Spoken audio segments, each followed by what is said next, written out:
欢迎来到黎春正频道，请订阅频道，所以大家不要错过当天最热门的新闻。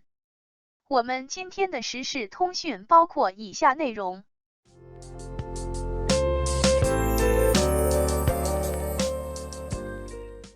美妆生意诱人，王一博老板联手玻尿酸女王，投2000万合伙搞事业。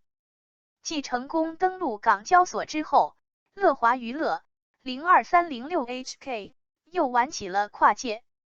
天眼查显示，近日，北京润西河生物科技有限公司下称润西河生物成立，注册资本为2000万元，经营范围包含生物化工产品技术研发、化妆品零售、第一类医疗器械销售、日用品销售等。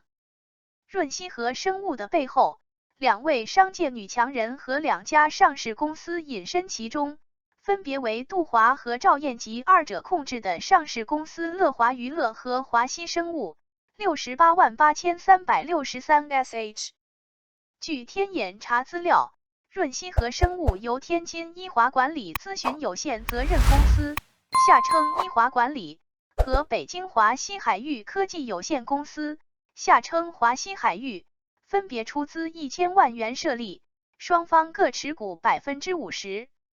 其中，华西海域由华西生物100%全资控股，其最终受益人为华西生物创始人赵燕。医华管理则为乐华娱乐成员公司，由北京乐华源于文化传播有限公司100%控制。在一系列股权穿透之后，乐华娱乐创始人杜华为其最终受益人。另外，润西河生物的主要人员名单显示，孙一丁担任公司董事职务。根据乐华娱乐的上市招股书，孙一丁与杜华为同居、配偶关系，且担任乐华娱乐执行董事长兼总裁。针对此次事宜，以邮件形式联系乐华娱乐，截至发稿未获回复。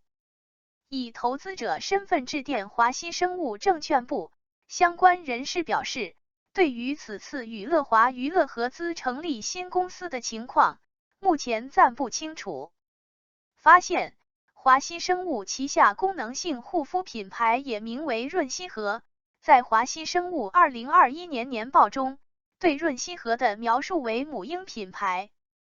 而此次合作是否与润西河品牌相关，前述华西生物证券部相关人士表示暂不清楚。目前润西河的品牌相对较小，我们公司大的品牌是润百颜那些，品牌较小的话，会不会跟乐华那边合作，目前不太清楚。娱乐教母进军化妆品。2009年7月，杜华成立乐华娱乐，截至目前，乐华娱乐拥有韩庚、王一博、范丞丞等签约艺人，公司的业务包括艺人管理、音乐 IP 制作及运营、泛娱乐业务3大互补业务板块。根据咨询公司福若斯特沙利文的资料，以2021年艺人管理收入计算，乐华娱乐在中国艺人管理公司之中排名第1，市场份额为 1.9%。基于乐华娱乐的行业地位，杜华和龙丹妮、杨天真并称为中国3大娱乐教母。2015年9月，乐华娱乐在新三板挂牌交易后，因新三板上的交易活动、股票流动性和品牌知名度无法满足公司预期，于2018年3月自愿申请从新三板退市。2022年，乐华娱乐转战港交所，但过程也是一波三折。公司原定2022年9月7日登陆港交所，但最终却在认购期满后暂停 IPO， 直至11月才再次递交港股上市申请。今年1月19日，乐华娱乐正式在港交所挂牌上市，成为国内艺人经纪第1股。敲钟当天，杜华、韩庚、王一博等现身现场敲锣，乐华旗下众多艺人发布祝贺视频，当日即实现股价最高点，达到6.480港元每股。不过，相比起明星站台的话题度，资本市场更关心乐华娱乐的经营情况。招股书显示，2019年至2022年前3季度，乐华娱乐的营收分别约为 6.314 亿元、9.220亿元、12.90亿元及 7.526 亿元，期间归母净利润分别约为 1.190 亿元、2.914亿元、3.367亿元及 13.44 亿元。从细分板块来看，艺人管理业务贡献的营收占了大头，且呈逐年增长之势。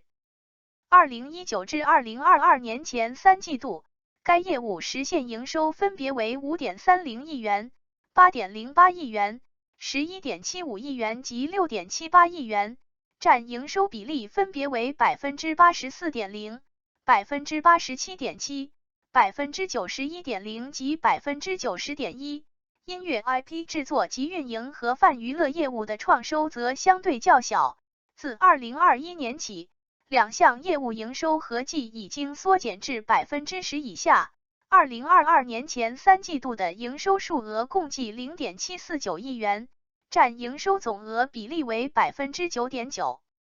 作为乐华娱乐的利润奶牛，艺人管理业务包括安排签约艺人参与商业活动、提供娱乐内容等。招股书显示，截至最后实际可行日期，公司有69名签约艺人及59名训练生。结合公司艺人及相关营收数据来看，乐华娱乐的业绩对头部艺人的依赖较为明显。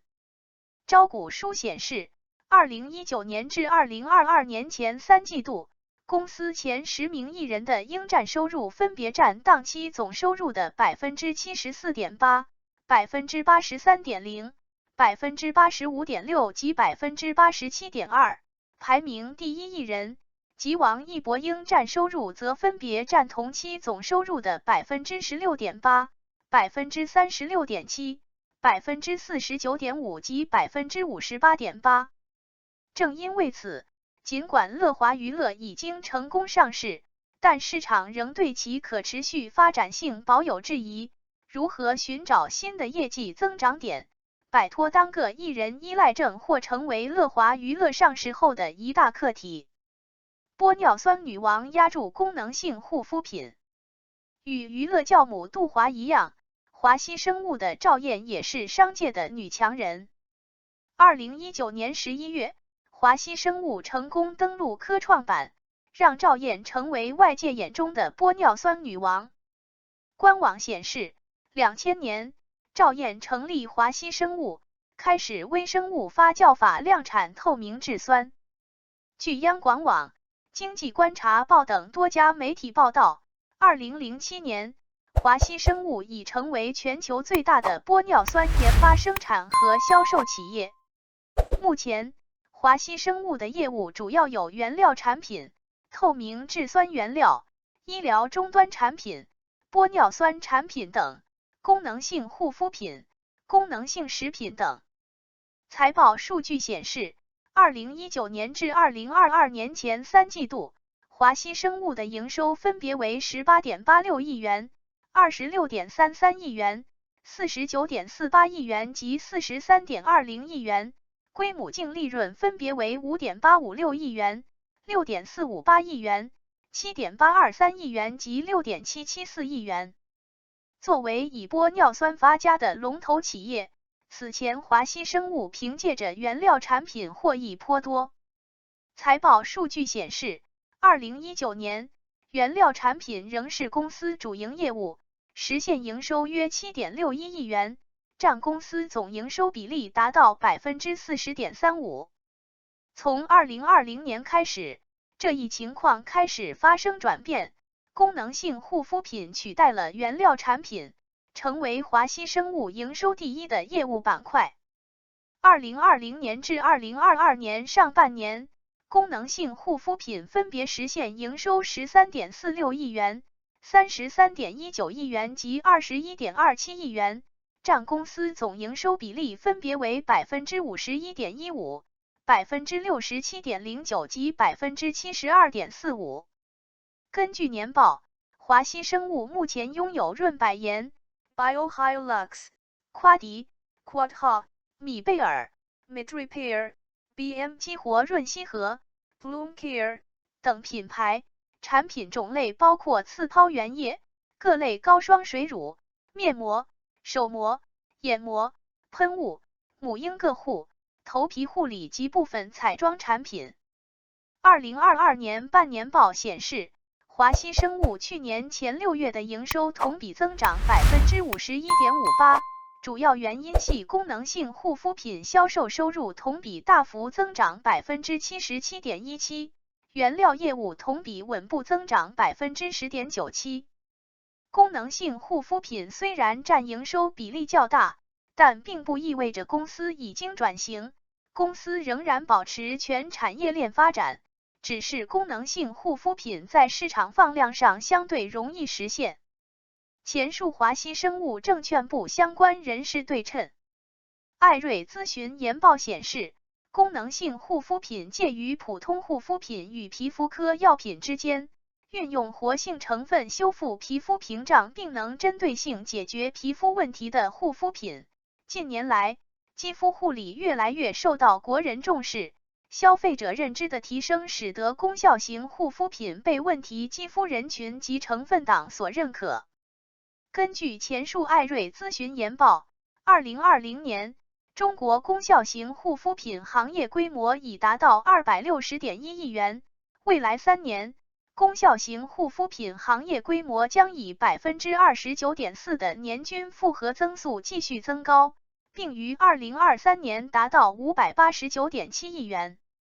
赛道逐渐火热，不止华西生物盯准了这一蛋糕。